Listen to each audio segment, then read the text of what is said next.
4-4 4-game winning streak. Congratulations, Coach Renzi Bahar and player of the game, Joshua Manzon. Coach, na may bago pa rin ang inyong depensa at inyong composure. Can you take us back to the last few huddles? What did you emphasize most that made the biggest difference in the end game? First of all, we would like to thank the Lord for this fourth win in this conference. But yun nga, still the defense wins us for this game.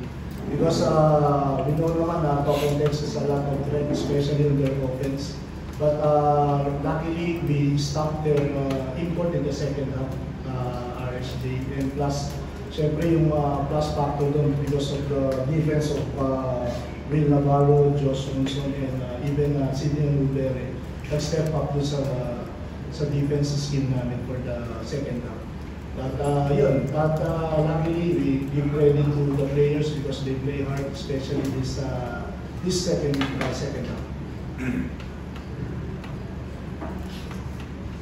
Back-to-back big games for you, Josh. Going up against a team that takes so much pride in their defense, what antidote did you hold on to personally in those moments when momentum seemed to be swinging to PNG side? I mean, just like I said last game, I'm trying to be aggressive in those moments. I mean, I believe in myself, and I know my teammates, you know, we all believe in each other. We share the ball, everybody, you know, took their turns and had their chances. So, I mean, just, you know, thankful my teammates found me and happy I was able to come through for them. We're now opening the floor to the media.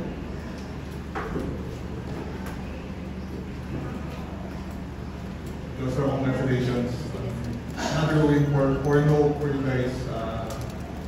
Another dagger 3. Describe that situation. I mean, the play wasn't even for me, but I mean, they found me. I was open. I was, like I said, I was happy to make the shot. I mean, you know, I'm confident in myself. Every time I shoot the ball, I think it's going in. So, you know, just taking that shot with confidence, and I was happy to win it.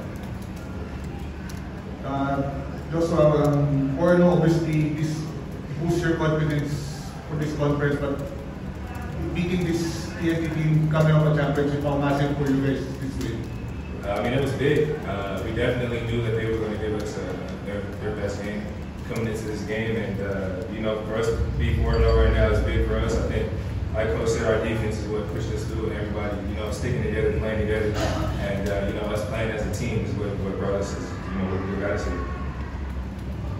Coach, si Kadim, di usually start. Ano bang, bakit off the bench siya? No, actually, si Kadim nag-start siya for today's game. Medyo, we pulling back the early first quarter because he has committed 2 fouls.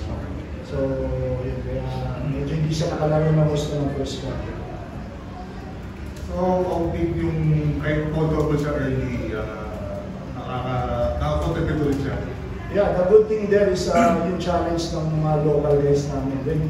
When Kadim is out in the bench, that's the time that doon ka na lumamang. So maganda yung nag-step up yung local guy namin, especially coming off the bench like Sidney Lubere, Will Navarro.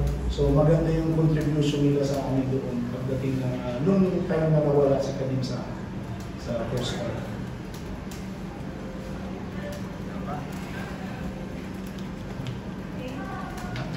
Alright, that wraps it up. Thank you so much, Coach Renzi. Thank you.